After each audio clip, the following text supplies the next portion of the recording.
In addition to being always a calm and reassuring voice, and as the lead for the Economic Council here, and the leading person really in the United States on economic issues, Larry is well known to all. But one thing I don't think is very well known, and I sincerely appreciate Larry coming forward today to be part of this, but Larry just celebrated his 25th year in recovery. And so Larry, congratulations.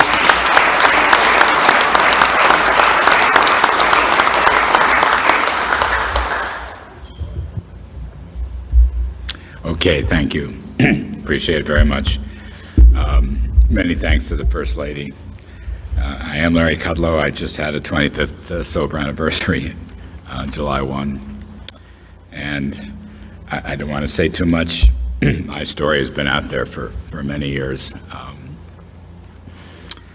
I would just say that when the President and the First Lady offered me this position, which is the greatest honor of my professional life, and I've stayed a lot longer than probably a lot of people thought I would, it would not have been possible.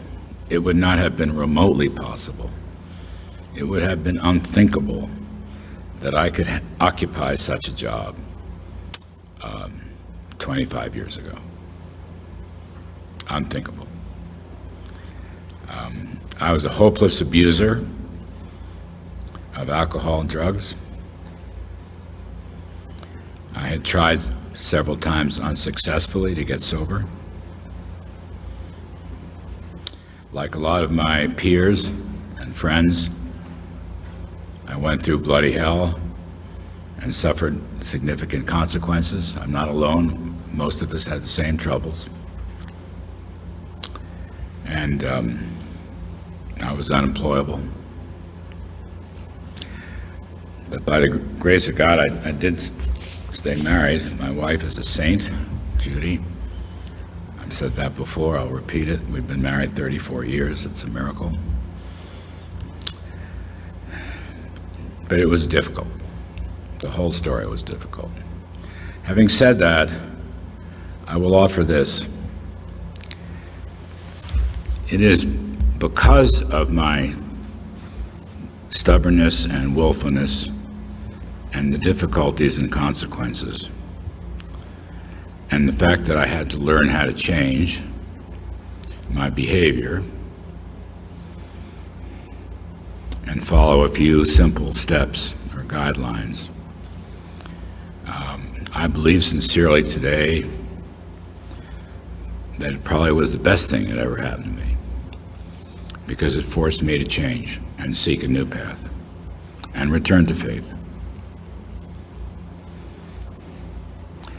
I might not have said it at the time, but more and more I've come to realize it down through the years. And so it's an honor for me to be with fellow suffering alcoholics and employers. And I will just say to you, you know, you can get sober. You can. For those who are still sick and suffering, you can. It's not easy, but you can get sober and you can stay sober and you can lead a productive life. And most importantly, hopefully like myself, we can learn to help other people get sober and stay sober so they can be productive and contribute to society and to life. I think it's a phenomenal thing that the First Lady has engaged herself in this battle. Phenomenal. But you're pretty phenomenal. And you know, I've said that and actually written that in columns down through the years. So it is my pleasure and honor to be here with you today. The President has been remarkable. I've known him many years. He brought me into this position. I didn't ask for it. I've served him to the best of my ability. He's been remarkable to me, accessible. We have great discussions, sometimes even debates. He's a remarkable man. And if I get time off for good behavior and write another book, I'm going to write about that, because I sincerely believe it. But I'll also say this, drawing from what the First Lady said, about loneliness and sadness. There's nothing as bad as that. You're trying to do good, but you can't. And for me, and I will kind of paraphrase from the big book of Alcoholics Anonymous, it became clear and clear in my life that I was a hopeless alcoholic. And it also became clear in my life that no human power could restore me to sanity. But I learned, finally, that God could and would if he were sought. And I sought him. Whether it's a higher power or some religious power, the fact is, I had to acknowledge my problems, my frailties, my powerlessness over drugs and alcohol, and just start over with the help of others. And to this day, and I mean this truly, to this day, in my personal life, I don't make a single significant decision alone, because I have a track record of making bad ones. Instead, I go to my friends, my sober friends, and my wife to get advice and suggestions, and then I follow them. And that's worked for me. It may or may not work for you. I just put it out there. But it's worked for me. Left to my own devices, it was ugly. But leaning and following the advice of others and their sober wisdom has worked for me. And I'm here, helping out with our team. And you too can do exactly the same thing. I don't care what you do for a living. Doesn't matter. This is a disease that has remarkable equality. No matter who you are, you can get it. And I got it. There isn't a day that goes by that I don't think about my alcoholism. There isn't a day that goes by that I don't read my daily meditation and prayer in the morning. There isn't a day that goes by that I don't call or text one of my AA buddies. And there isn't a day that goes by that I don't say the Serenity Prayer. Not a day, for 25 years. Why? Because I have to. That's all. I need to be reminded of the main issue, which is my sobriety. I may have good forecasts or bad forecasts. I may give the president good advice or less good advice, but the one thing I do, without exception, is go through my meditations and the Serenity Prayer. And oftentimes, if things get a little intense around here, just occasionally, I will say the Serenity Prayer again. It works. It works if you work it. I hope you know that familiar phrase. God bless all of you. I'm blessed. I'm lucky, but I'm blessed that I discovered God, that I discovered a higher power, that I discovered 12-step programs, and that I'm able to help out my fellow alcoholics, my fellow countrymen, to give service. It really is the pinnacle of my life. I'm an old guy that came late, but it's been great. Honestly, it's been great. My worst day, my worst day, president can be yelling at me or something goes wrong, it doesn't matter, whatever. My worst day now is better than any day I had before I got sober. And I mean that sincerely. So you can do it. And to the employers who are here and others, give us a chance. Please, give us a chance. That's all we ask. And we will try to own up to our responsibilities and stay the road, stay the path, stay on the right road, and help you. I think recovering alcoholics make great employees, myself. And that's what makes it such a great thing that the First Lady and my pal Jim and Jerome have come to help in whatever capacity we're here, official, personal, whatever. It's very rare for people to do this, what you're doing, ma'am. So we love you for it. We really appreciate it. And if you'll permit me, I'll just end with this thought. God, grant me the serenity to accept the things I cannot change, the wisdom to know the difference. God bless all of you.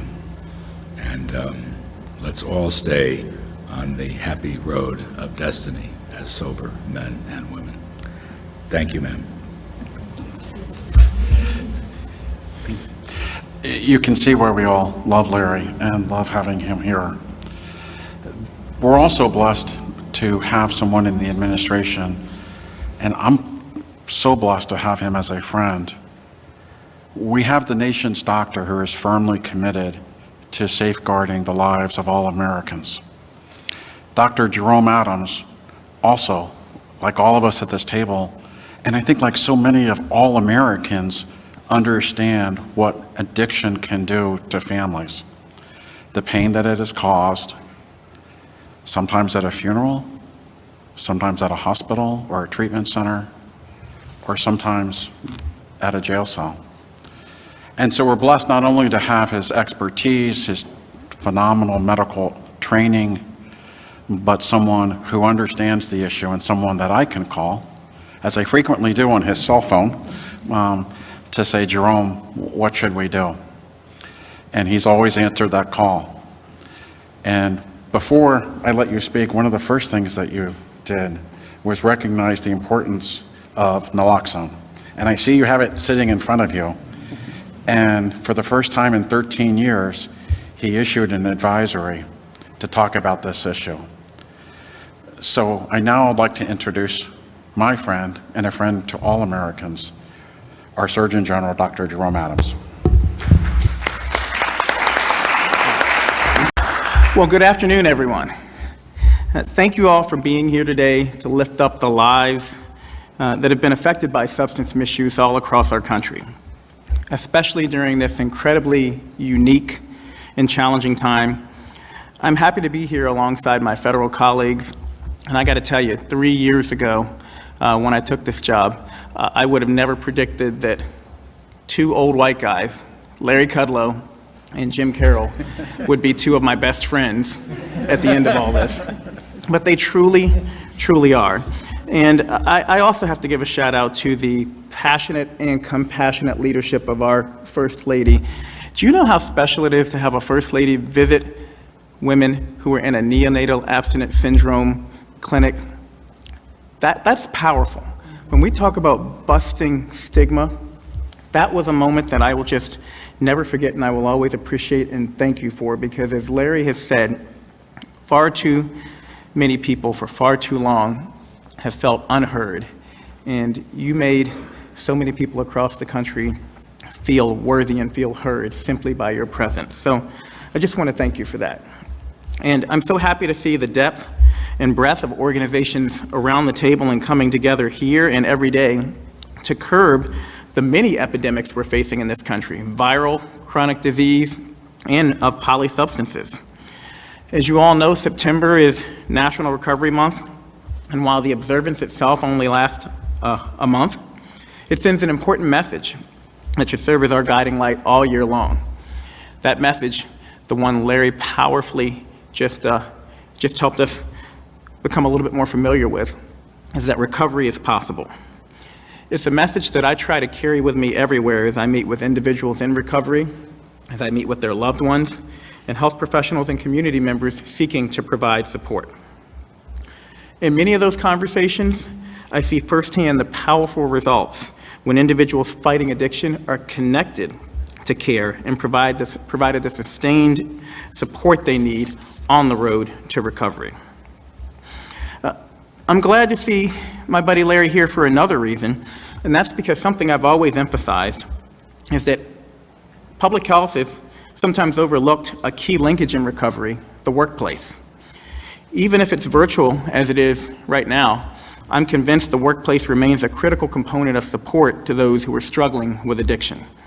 An estimated 2/3 of individuals who misuse opioids are employed. I remember visiting Fort Wayne, Indiana, and their health commissioner telling me that 70% of the overdoses in their county were among people who were employed.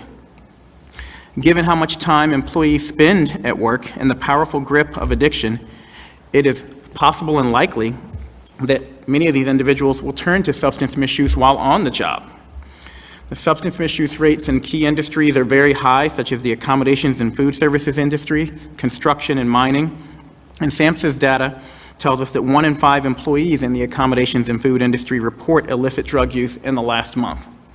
1 in 5. Substance misuse and addiction is not only harmful to our health, but it also leads to absenteeism, high turnover rates, workplace injuries, and reduced performance on the job, and it's why we must address it holistically. On the other hand, and this is critical, we know that gainful employment is an important part of getting and staying healthy. Along with stable housing, having a meaningful and adequately paying job is one of the best predictors of successful recovery. And I visited places like Belden, like Grayston Bakery throughout the country that give people a chance to work and have found that, as Larry has exemplified, they are often the most loyal and consistently productive employees that a company has once you give them that chance. We know that having healthy employees, workplaces, and communities helps our businesses thrive. And what's good for health, both mental and physical, is good for business. An important and still too often missed touch point for recovery is when individuals overdose. That's why my office, as Director Carroll mentioned, is focused on putting the naloxone in the hands of community members in an effort to reduce opioid-related overdose deaths. In April 2018, Got mine. Fantastic.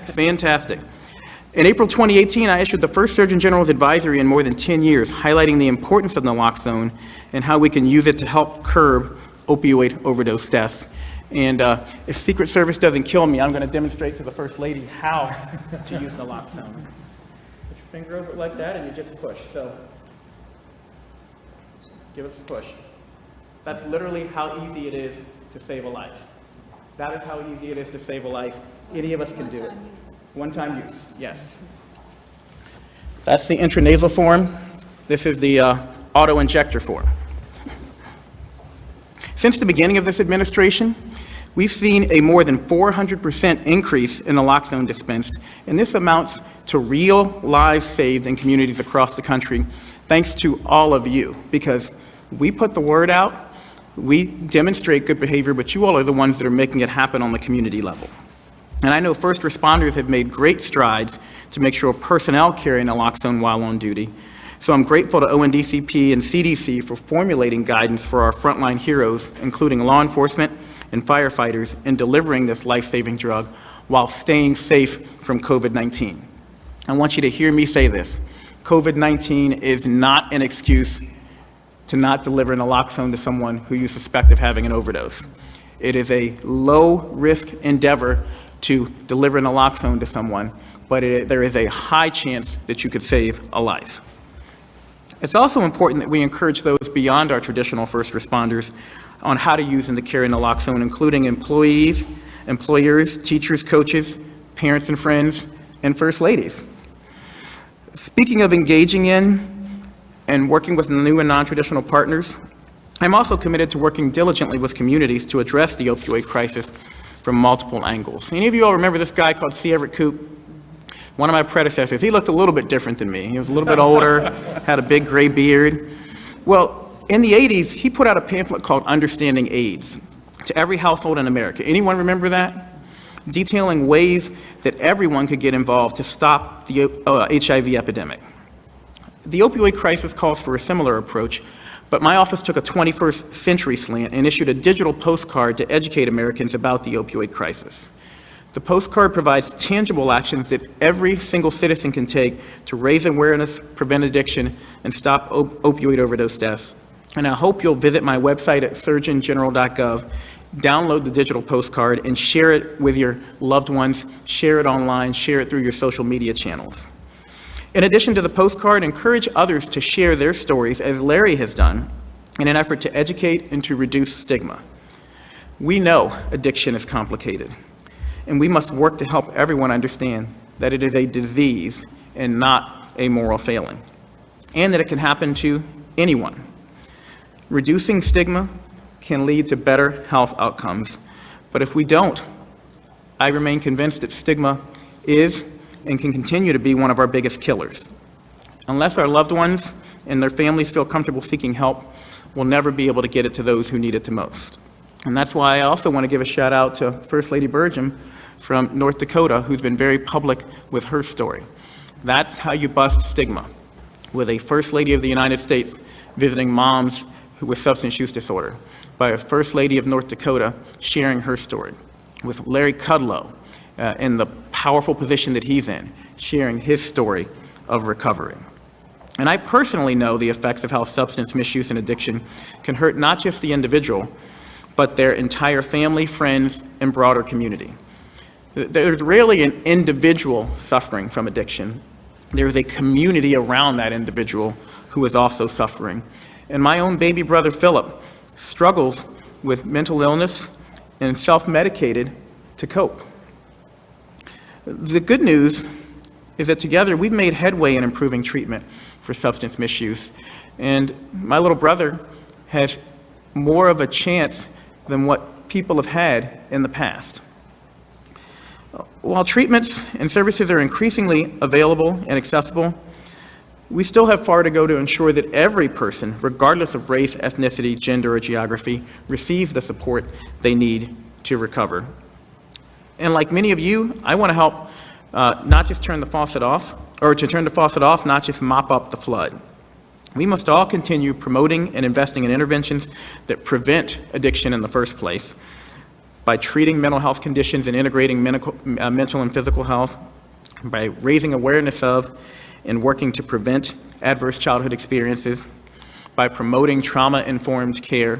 Far too often we re-traumatize people when they come to us at their low points, and by working to prevent youth misuse of any and all substances that have been shown to impact brain development, including vaping, including marijuana use, including alcohol misuse.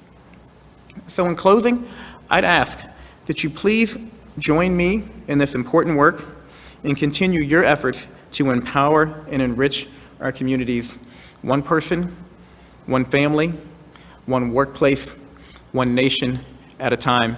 I know we can do it. The proof is around this table. We just need to help everyone else understand addiction is a disease and not a moral failing, but recovery is possible. Thank you.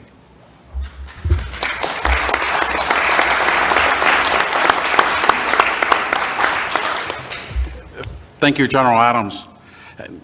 He stole my thunder a little bit. I now have the honor of introducing another friend from North Dakota, the First Lady.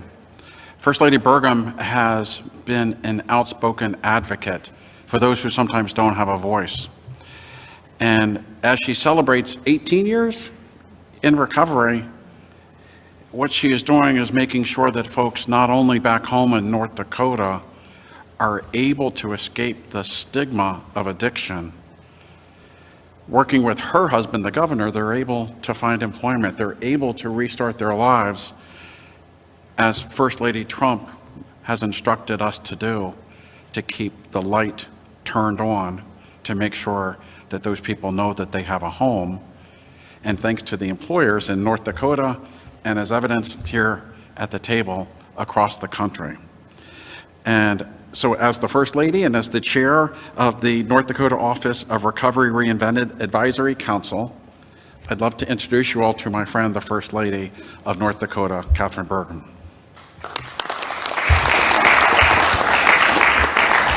Thank you. Thanks so much, Director Carroll. I'm so grateful and honored to be with you all today. Thank you so much for including me in this important discussion, and thank you for the incredible work the Office of National Drug Control and Policy does to support and care for so many people across our nation.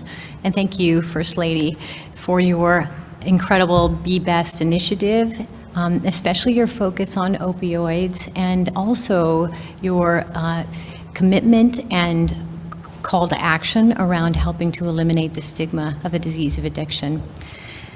So, as everybody knows, September is Recovery Month, and as Director Carroll mentioned, I am 18 years now in long-term recovery from alcohol addiction, and I'm deeply grateful for that because I too, like Larry, would not be here today at the White House. I don't know where I'd be without my recovery, so I'm deeply grateful. My struggle with addiction started when I was young, when I was in high school, and followed me for 20 years of my life, including 8 years of relapsing. Two things were really important to me in finding recovery. One was asking for help, and the second was an incredibly supportive work environment and a deeply understanding team leader that was pivotal in helping me find recovery. When I became First Lady, I decided to share my addiction and recovery story publicly, which I had not done before, and at that point I had 15 years of recovery. That led the governor and I to start an initiative called Recovery Reinvented, which actually started as a one-day event focused around eliminating the stigma of addiction, but has really morphed into a statewide initiative with a lot of people focused on a lot of efforts around eliminating stigma. Those early years that we've hosted the conference, we've had it for 3 years now, we really had a population and an audience that was already deeply engaged in behavioral health and recovery and addiction. We decided to pivot and focus, about a year ago we decided this, and focus on corporate America, a non-traditional audience that could really make a big impact in eliminating stigma. So this year at Recovery Reinvented, one of our initiatives, we have another our fourth Recovery Reinvented will be happening this year on October 28th. It's all virtual, but our initiative is, one of them is focused on eliminating the stigma of addiction and building recovery support in the workplace. So when we pivoted to this a year ago, I decided that in my speaking engagements, I would focus on businesses and I would focus on eliminating the stigma of addiction. So I spoke to two really big audiences. One was the Chamber of Commerce for all the little cities across the state of North Dakota. And the second was at the Amazon Web Services Public Sector Summit. And then I decided to, at those events, ask people to stand with me and be a face and voice of recovery at these big business events, which you could have heard a pin drop in those rooms when I asked people to stand with me, and people did.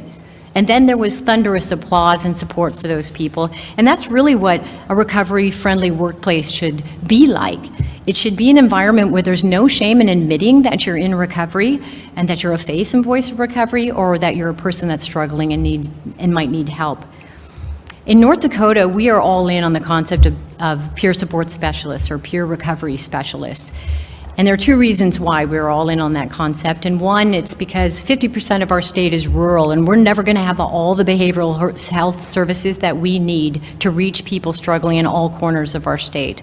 And two, because it's a career path. It is a career path for people that have struggled with the disease of addiction or behavioral health and have criminal backgrounds and cannot find jobs. So it is a career opportunity also. We have 472 people trained in our state as peer support specialists. We have a certification for them, and Medicaid reimbursement is now in effect for that service in our state. At this Recovery Reinvented event that we're going to have on October 28th, we are focused on we're focusing on a lot of people. We celebrate people that do things differently related to helping other people who struggle with the disease of addiction. This year, we're focusing on a company called Solid Comfort, which makes furniture for companies like Marriott, Hilton, Wyndham, and Best Western. 75% of their current employees either struggle with addiction or have criminal backgrounds or been incarcerated. So they attract this underdeveloped and underutilized pool of candidates through their program called Solid Start. They actively recruit team members that were incarcerated. They participate in job fairs behind the prison walls.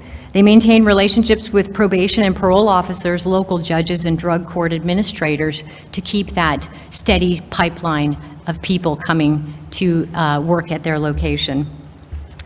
They believe that the greatest benefit isn't about good business for them, it's about communities they serve, helping empower people with second chances to remake their lives. And they know that when we all do better, we all benefit. So in closing, I believe the two most impactful recommendations that I can make today to support building recovery-friendly workplaces are, number one, encourage businesses to contract with peer support specialists as an extension of an EAP program. And number two, have senior level executives and managers focus on eliminating stigma by talking openly about addiction and mental illness, which can turn into a culture of openness and a safe environment for employees to talk about the issues that they face. It starts at the top level. It's not only a human resources function to create culture in organizations. So thank you again for inviting me to be a part of this discussion today.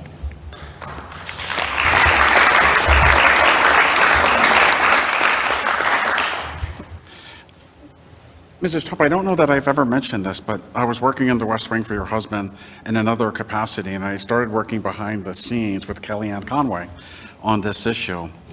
And I realized this position was open. And as I did mention publicly about 2.5 years ago, my wife called me, and it turns out we had a family member who needed to get in detox that day. And so I knew that I wanted to get into this position.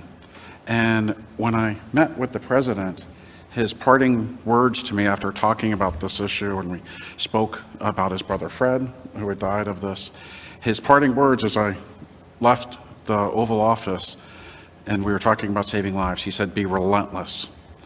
And it's been my charge to my staff to be relentless on this. And the next person that I want to introduce is someone who really epitomizes that and has lived up to the charge of being relentless. Even though she didn't know the president told me to say that, it's someone that I think she has done that every day. And Patty McCarthy, the CEO of Faces and Voices, is a person in long-term recovery. And when I took the job and came over, they said the first person that I need to meet, because she is truly the national spokesperson for people in recovery. She's been an ally in getting key legislation passed. She's been an ally in making sure that those folks are heard on Capitol Hill and that they're heard here at the White House. And so I now like to introduce my friend Patty Metcalf. Patty, thank you.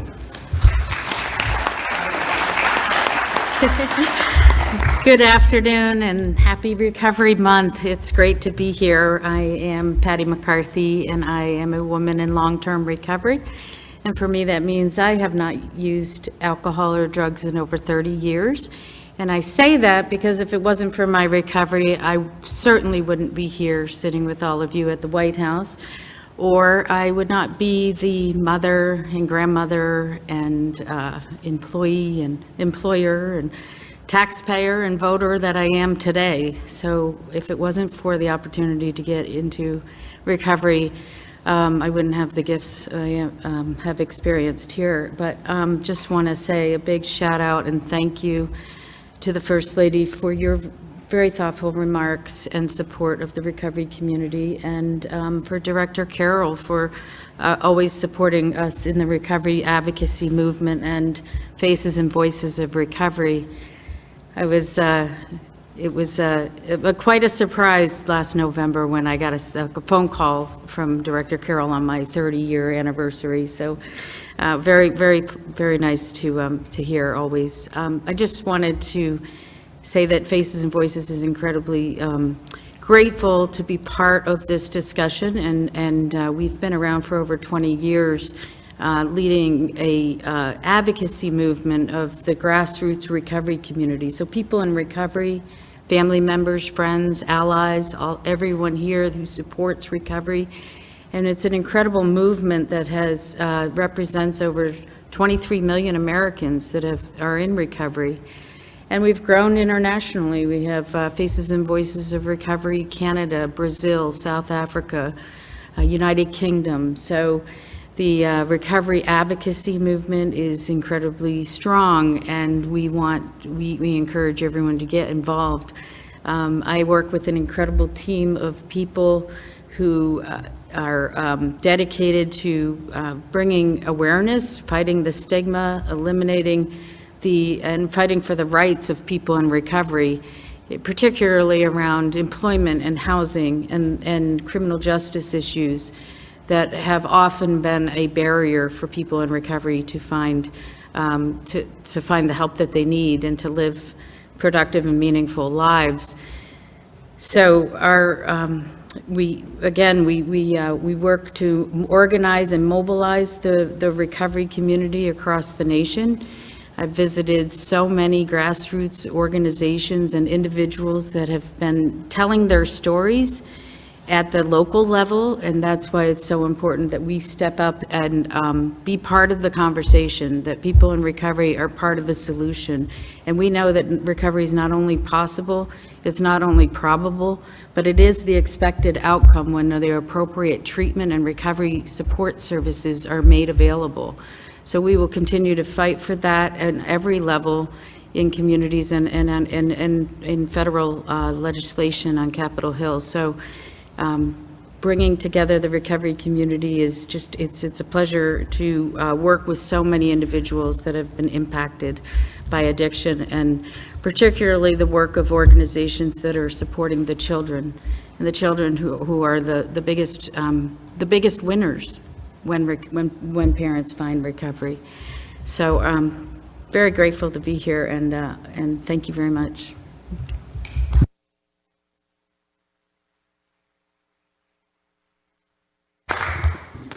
Mrs. Trump, I know you have another obligation to go to. Well, I have a surprise. I changed my schedule. Oh my gosh. I changed my schedule, so I want to hear the stories. I read amazing biographies of these people, so I want to stay and hear from you. So. Oh my gosh, that's great. Thank you. You can see why we're so blessed to have Mrs. Trump as the First Lady and so dedicated to this issue. You know, Larry, you said a minute ago, you know, that you're in the Oval Office and the president raises his voice at you. We've never had that. I really don't know what you're talking. It's just you, Larry. Yeah, it must just be you, Larry. The toughest person in the room, really, for me to win over probably was Mrs. McCarthy. Patty, you know, I think wasn't sure when I came in whether or not I was going to be the advocate, but having a family member and having you with Philip and having a family member, and Patty's not shy about, I said I'm not shy about picking up the phone and calling Dr. Adams. Patty's not shy about picking up the phone and calling me. That's a compliment, actually. So at our office, it is important that we have people like the folks we've introduced so far nearby to make sure that we're doing the right thing. But it's also critical to make sure that here at the White House, in my office, that as the principal drug advisor of the president, that we have people much closer by to me who can make sure that I'm doing the right thing. And so to begin the next part of the panel is one of those people, and my colleague Peter Gamond, who's been working at the Office of National Drug Control Policy for 10 years and is a person in long-term recovery.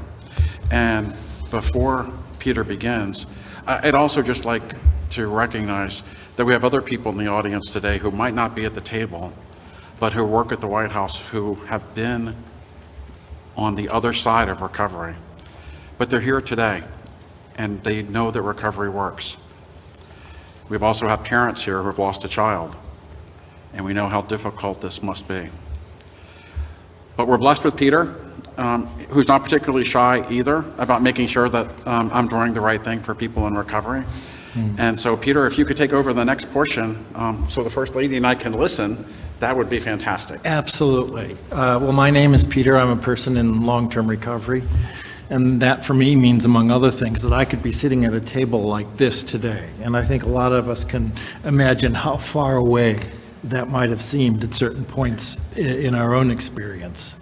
What I'd like to do today is for everybody who hasn't been introduced so far, if you could just quickly tell us your name, tell us the organization you work for, No long introductions, because we want to keep the time so we can talk about the issues, talk about what works, what doesn't. So why don't we start right here with you, Douglas, Mr. Kiker? Hi, I'm Doug Kiker, and I'm here representing Retrofit Careers, now ecoverycareers.com. And I'm an employer. I've been in the construction business for 36 years, and I'm also in recovery. And in that time, I have put a lot of people to work that are in recovery, and I can tell you people in recovery make great employees. I've been doing this on my phone at night, and I spoke to my co-founder over there at the end about it, and he said, well, why don't we start a website? And we looked around because we thought there had to be a website dedicated to putting people in recovery to work with people who were interested in hiring those people, and there was none. So we started a company called retrofitcareers.com, and there's been several challenges to bring employees, to bring in employers, and to let people know we're here. I'm in construction and Dan's in sales, and we funded this by ourselves so far, but I have a lot more to say about it, but in the interest of time, I'll concede. Thank you very much, and it's an honor to be here, and thank you very much. We can go right down the line. Thank you, Jim. My name is John Moser. I'm with Tony Luke's in Philadelphia, if you can't hear by my accent. We have the Recovered Futures Initiative. The reason we started this, after witnessing the stigma surrounding addiction derail his son's career aspirations, compromise his sobriety, and ultimately cost him his life, Tony Luke Jr., standing behind me, and Tony Luke's The Brand, pledged to establish an initiative designed to empower the professional lives of those in recovery. We have a franchise system, and we are working diligently to bring people through recovery into ownership of their own franchise. We believe that the stigma of addiction, we seek to aid these individuals developing confidence, job experience, professional skills that dispel the unemployable rumor. These make our long-term goals doable. Recovered Futures believes that the social stigma surrounding addiction is the primary barrier standing between those in recovery and the realization of their full career potentials. So we're working diligently to bring people through and actually own their own businesses through some very hard work, and we're starting to get some help from our state level, so we're very excited, and Mr. Carroll's been awesome also. Thank you. And Tony didn't wait, but Tony, we're blessed to have Tony here, and I know you do all this in memory of your son. And we had the great opportunity to meet when I came up there. When I've been on the road, I eat at too many places, whether it's Nally Fresh or Tony Luke's. I'm sure my doctor here is going to tell me to watch what I eat. I've been known to have some Tony Luke's during my time too, so, in moderation.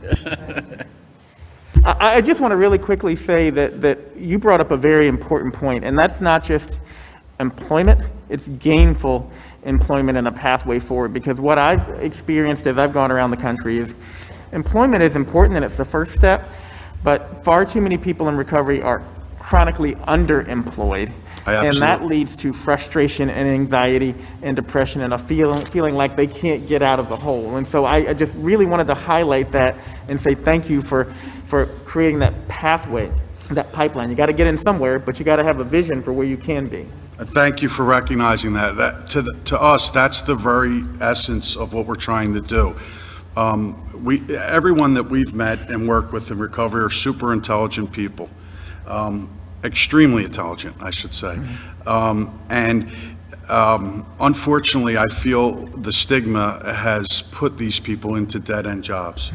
There is no stigma in our operation, not at all. And we are working for that. Thank you for pointing that out. I appreciate that. Thank you. And as we move along, if we could try to be brief, because we do want to have a discussion across the table, too. Thank you. I'm John Moinzad. I am the founder and owner of Forged Modern and Ventana's Sober Living. I am a designer and an artist, and I am also in recovery, grateful to be in recovery. What I have done is I've transitioned what I used to do to change people's atmospheres to actually changing their lives. We create a line of beautiful architecturally significant furniture that is for commercial and residential use. A percentage of those proceeds go to support people in their continuum of care through a beautiful, rewarding sober living program that's open-ended. We have a stigma-free, obvious environment, but I've had an opportunity to take the relationships that I had forged in my previous life as an interior designer before shifting my focus to what's really important. And I have been so encouraged by those progressive companies that have recognized the opportunity with these brilliantly talented people. One of the things that I look at and the symbolism of Forged is that we work mostly in steel because it's a U.S. product, but more importantly because the process of forging something, you have to practically destroy it.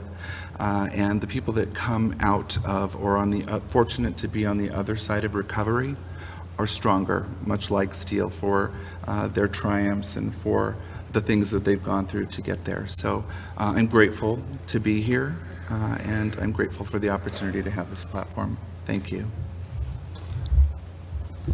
Hi, I'm Tyler Libby, the operations coordinator with Wiz Hope Inc., based out of Wisconsin. I'm in recovery, and I'm just blessed to work for a recovery-friendly environment that offers a great career development. I'll let Peter explain a little bit more about what we actually do.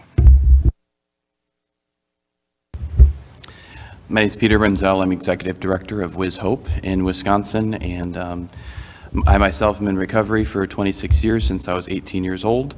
And through time, my passion was to simply learn how to give and be a part of that process in my everyday life. And one of the programs that we have created the last 2 years is something called Recovery Business Association, and that's where we go into employers and we teach them how to have recovery thriving culture and environment. And we also support them with peer supports, as you mentioned. So.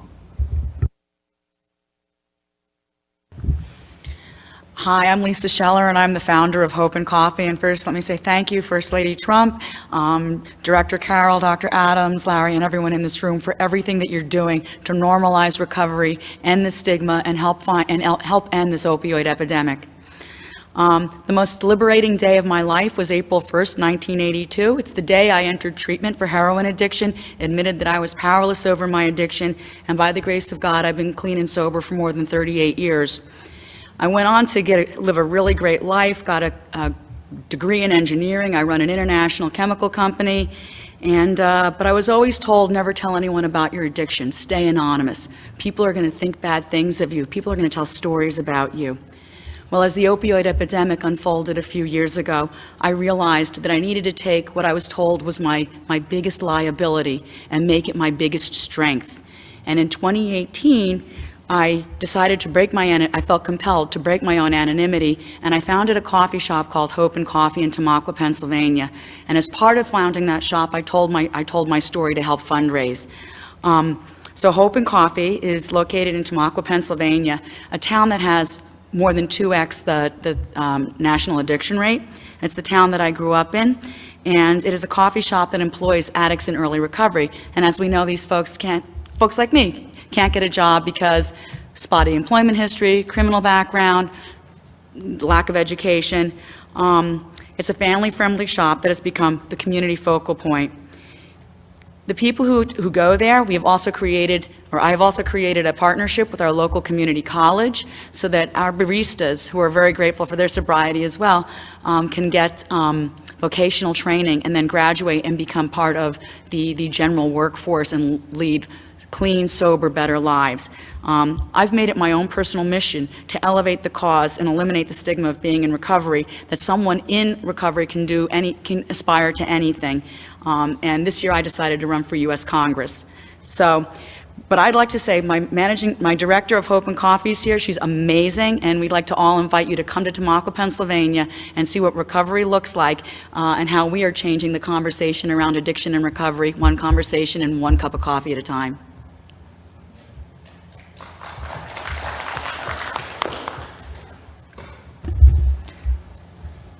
My name is Lauren Calora. I'm the director of Hope and Coffee. I am also very thankful to be here. Thank you for having me today. As Lisa mentioned, Hope and Coffee is a cafe that normalizes recovery and works to reduce the stigma in our small rural town. We create bystander opportunities by just being a regular community cafe where anybody can come and enjoy a cup of coffee, enjoy a baked good, enjoy some live music, go to a recovery-based meeting where we house them there. We really just are a resource hub for our entire community. So far, Hope and Coffee has employed 18 employees, and 16 of our employees are currently living still in recovery today and working successfully with their employers. So we pride ourselves in just focusing on the fact that, the opposite of addiction is not sobriety. The opposite of addiction is positive connection. Thank you.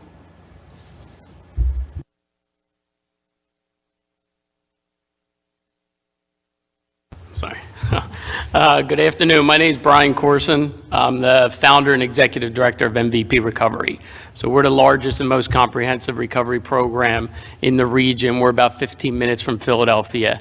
And I come here to you today as a father of 3 young children, as a member of the community, and specifically as a person in long-term recovery myself. I'd be remiss then not to say that a little over 16 years ago, I wasn't invited to just about anybody's house. So for you to have me at the White House today, I want to thank you very much. And for anybody that's watching this or listening to this, if that doesn't show that recovery is not just possible, but recovery is amazing if you really stick and stay and utilize what is available. And when we talk about recovery at MVP Recovery, we talk about what SAMHSA identifies as the 4 components of recovery, and that's health, home, purpose, and community.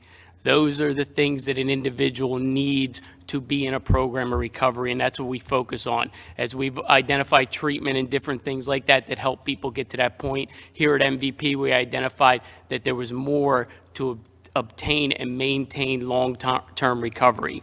And when we talk about purpose, employment comes so hand in hand when we talk about having a purpose. And what we were seeing is individuals in the midst of this epidemic coming into us, and they're 19 years old, and they have a criminal charge behind their substance use, and that felony is following them for the rest of their life. And we're telling them that anything is possible in recovery except for these certain jobs over here. And that's something that we're looking to, with the assistance of individuals like you here today, to work on that, because as everyone's talking about, when someone gets sober and someone gets in recovery, sky's the limit, and we see that every day. And when we see barriers that are put in place that is not the individual's full-on responsibility, but is a consequence of this disease of addiction, we want to help support them and move them forward with that.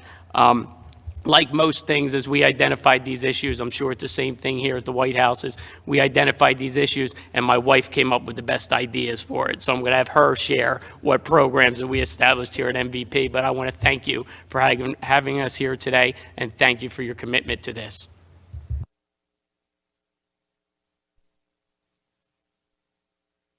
Thank you for having us. Good afternoon. Thank you, Mr. Adams, Dr. Adams, Mr. Carroll, First Lady Trump, and Mr. Kudlow.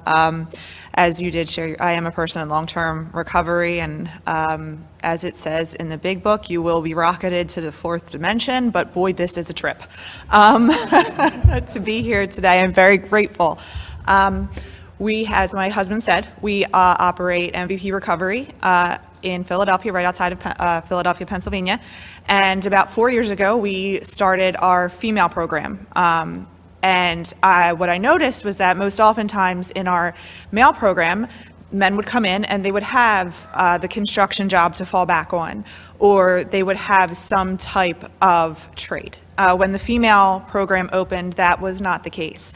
And I would see women, moms, that were trying their hardest to get back their kids, that were trying their hardest to pay their rent, that were trying their hardest to walk away from their past and to walk away and to really try to attack their trauma, being told no.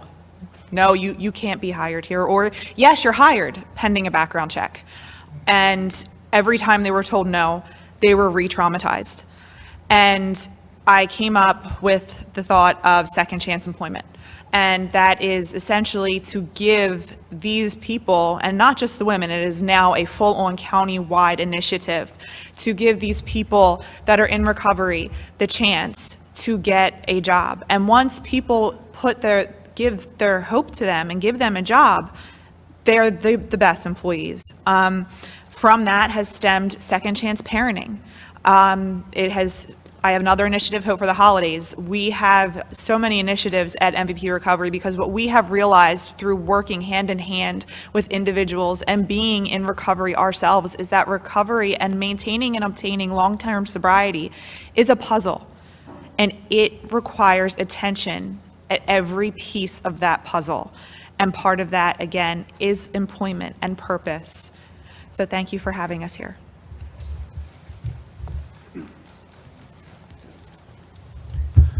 My name is Dodd Wood. I'm from Anderson, South Carolina. I'm a small business owner. I'm in the insulation contracting business.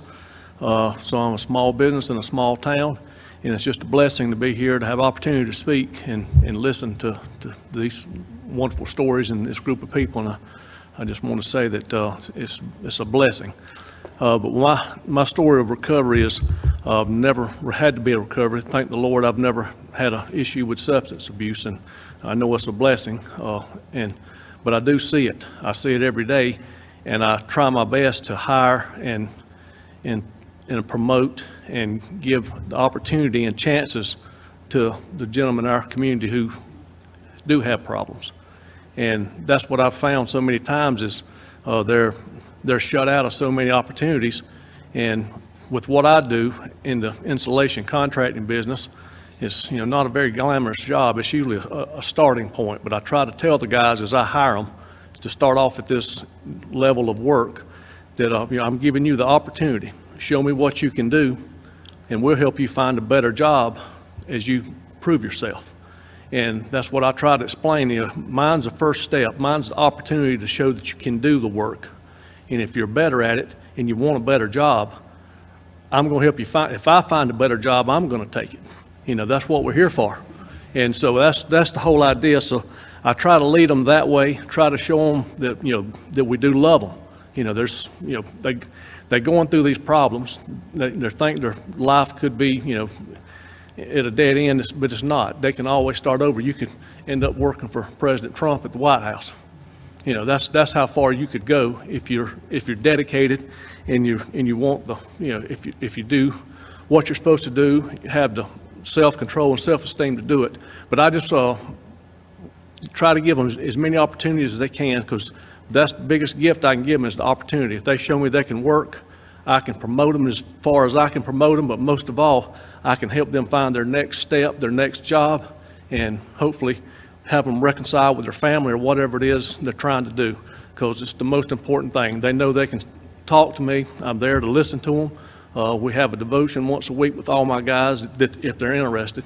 But I just want them to know that, it's not, this may be and honestly, may be a bad job. It is. I been doing it all my life. I know what a bad job, it's not fun. It's not a good one. But you have to start somewhere, teaches you good work ethic, get your self-esteem up, and we'll go to the next step. So, thank you. One other thing, and before we jump on, I just want, talking with, Brian, Christine, and Dodd, is I know Secretary Scalia wanted to be here today from the Department of Labor, and the statistics show, this isn't just us sort of feeling it, The statistics show that employees in recovery are the best employees. They're so grateful. We have the opportunity to work, whether it's for the President of the United States, whether it's to work, for you in Carolina, to work at the restaurants. It's that opportunity, to be able to, start over again and have someone believe in them. And so the statistics show what we feel. So thank you. And we recognize that. One of the things I want folks to think about, and we won't have time to hash through all these issues today, but one of the things we want to know from a federal perspective is how can we help people like you? Because you've got the heart to do the right thing, but we also have to be realistic that you run an insulation company. You're not a psychiatrist. You're not an expert on medication-assisted treatment. You're not someone who is necessarily equipped to deal with the issues that will come up, we know, for people in recovery. But we know that those supports are available in the community. And so we want to understand what we can do to better create that connectivity between the support services that are probably already right there in your community, or that we can help make available in your community, and the opportunity that you're giving people so that they can be maximally successful in recovery. Thank you. Appreciate it. Hi, everybody. I'm Julie Funkhauser. I'm the co-founder and CEO of the Recovery Connection, and I just have to say, it is beyond an honor and a privilege to be here, and I hope I'm not the only one that was totally nervous this morning about this, but I do have to share with you, after hearing your story and First Lady Trump and just everybody having an opportunity to share words and meeting the folks that I've met so far, it just shows me time and time again that, recovery is everywhere, even in the White House, and so I must say that I'm not very nervous, because I sense the love and I sense the authenticity and the sincerity, But I am a person in long-term recovery. I celebrated 12 years back in April. And I'm originally from Northern Virginia. I am out in Winchester, Virginia, which I don't know if anybody's familiar with that. It's kind of out there. But so the Recovery Connection is a transitional living program for women that struggle with substance use disorder. My partner, she's my best friend as well, Meredith Spear. 2 years ago, we just celebrated our 2-year anniversary of being open. And we are peer-based as it stands right now. We believe in, I'm a certified peer recovery specialist, and I'm a certified Narcan trainer too. So,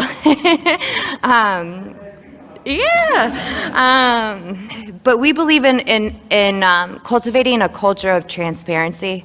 We are small right now. We're in the process of expansion beyond one location, and we are becoming residential treatment and not just, so we're incorporating clinical services, which is very exciting. And so I'm looking forward to having a discussion in regards to, at least on a state level here in Virginia, some of the challenges that we face in employing people in recovery in a clinical setting, because oftentimes their records haunt them.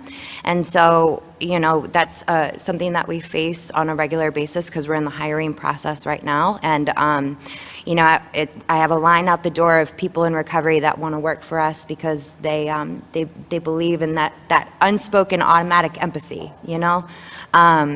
and we can't. Because there's, legislation that blocks that. So I'm looking forward to having a discussion. I am also a mental health and recovery advocate, and I didn't intentionally sign up for that. Unfortunately, I lost my husband, Danny, to an overdose on September 11th, 2018, an already very solemn day. And so, coming up on the 2-year anniversary of that, I kind of, after his passing, the events leading up to his decline were indicative of some gaps that existed in the system, and every crack that was there, he fell through. across several different entities at the crisis level. And so I found a passion in advocating for different types of crisis intervention services. And I just wanted to share, I'm thrilled that in the state of Virginia, as of July 1st, a piece of legislation, SB 903, known as Danny's Law, was passed uncontested. So that's laying a foundation to provide standard operating procedures and how substance use related emergencies are handled in the emergency rooms and hospitals. So I will close with this very, very quickly. When I decided to dive into advocacy, I didn't know what I was doing, but I remember saying to my dad, he has 36 years in recovery, and he said, "You're going to do this, kiddo." And I said, "One day I'm going to get to the White House." Guess what? So thank you so much.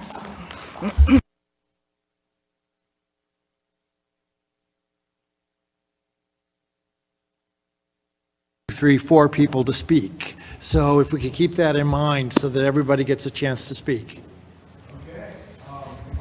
Doc, the director, First Lady, and Larry Kay for having us here. My name's Greg Nally. I'm a chef and founder of Nally Fresh Restaurants in the Baltimore region. Fortunate to have 11 locations. 3 of them I solely use for what I call second chance. And it's not just drugs and alcohol. It's rehabilitation from prison and a lot of other things. What I found, and instead of having all my 11 locations with folks in recovery, I feel it's better to have 2 or 3 and have more of a concentrated, energy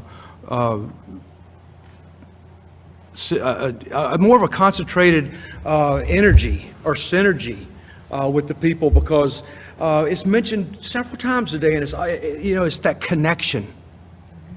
It's the connection of people, like-minded people. When Larry talked this morning, he set the tone. Like-minded people that you can talk to. And this whole thing for me is drinking is but a symptom. Drugs are but a symptom. It's everything else.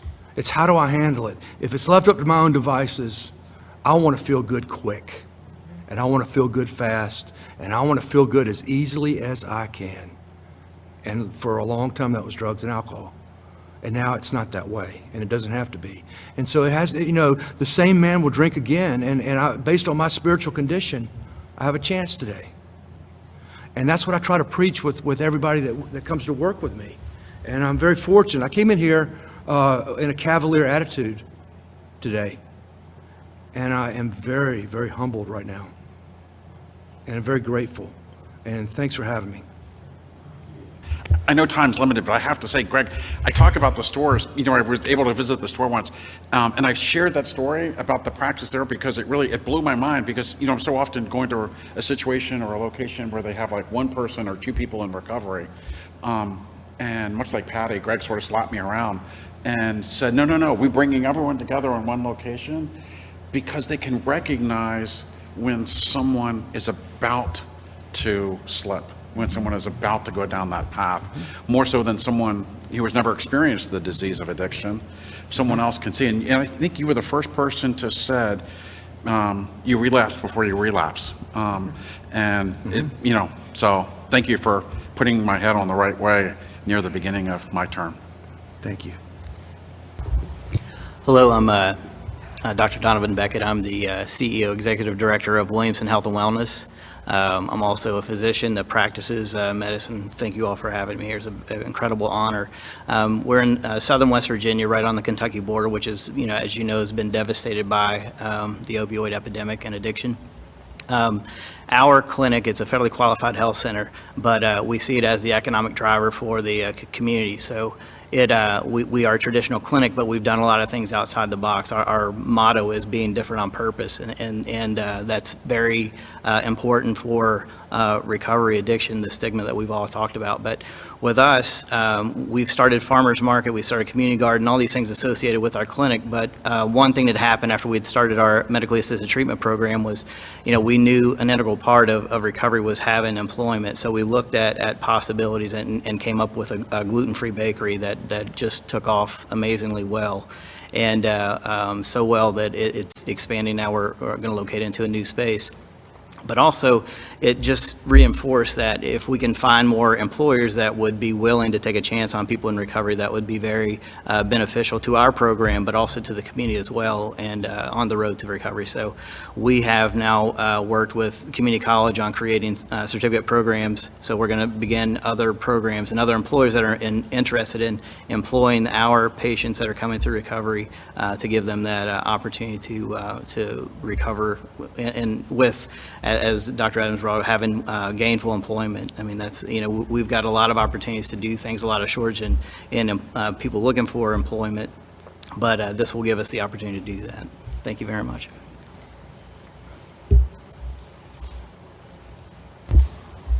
Good afternoon, everyone. My name is Keegan Wicks, and I'm a person in long-term recovery. I am with Faces and Voices of Recovery, and specifically, I just want to spend a moment to talk about the word connection that's been referenced throughout the day today. I think that is such an incredible description and something to carry with us as we travel through all of September during National Recovery Month. We are at Faces and Voices really fortunate to be afforded the opportunity to coordinate efforts for National Recovery Month in our 31st annual celebration. I encourage all of you to continue to follow along and celebrate with us and in your own events and in your own communities throughout America. And for that, I'm grateful. Thank you. Dr. Tracy Strawberry, and grateful to be here. I am also the wife of former Major League Baseball player Darryl Strawberry, whose story has been very public, so addiction and alcoholism can affect anyone. I also have 21 years in recovery from an addiction that I had to surrender custody of my children. So we are strong advocates of reconciling the family. We are also strong advocates for the communities of families, individuals, but also our children within the high schools, family development resources to reconcile the family and the individuals. So we provide resources, and for sake of time, also private sector of what we do. I started Finding Your Way, Inc., and in the private sector, I go and I create programs for employers, organizations, churches, any organizations. How do we handle the issue of recovery?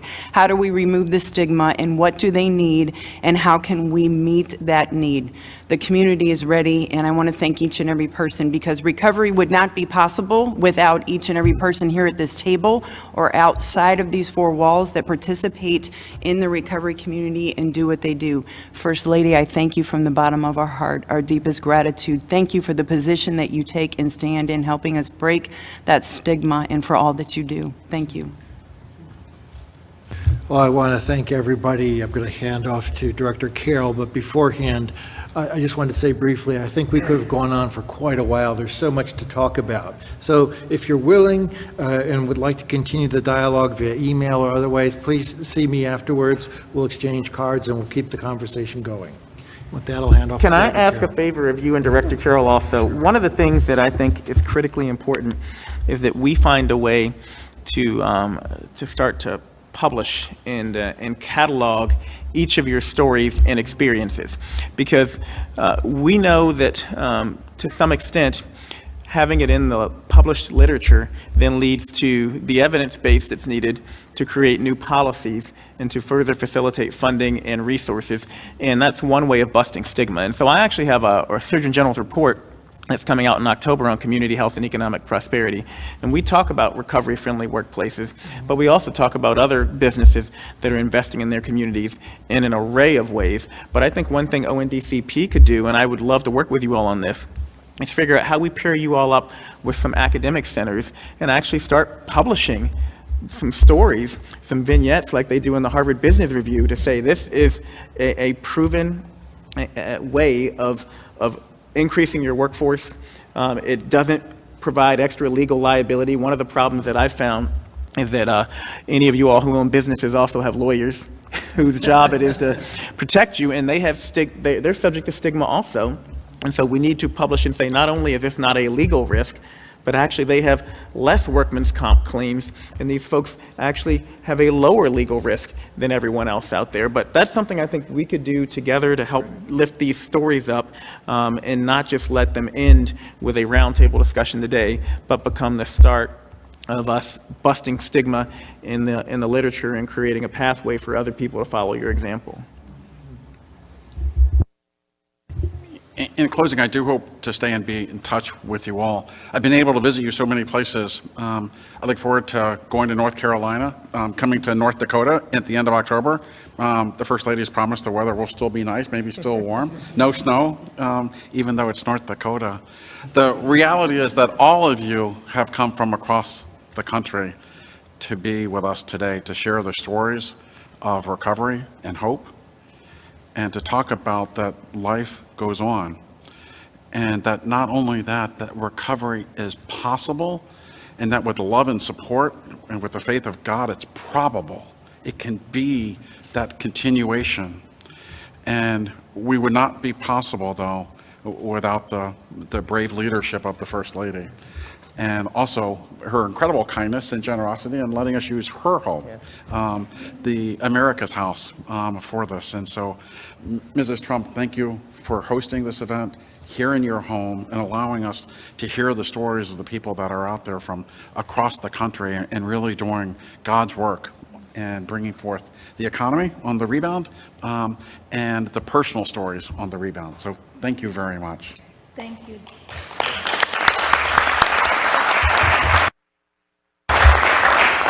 Thank you, Director Carol. Thank you so much for sharing your stories, and congratulations to all of you. Please work hard and get rid of stigma. That's what we need. We need to talk more and more people need to hear it. And I just want to thank you again for joining us here at the White House today for this important conversation.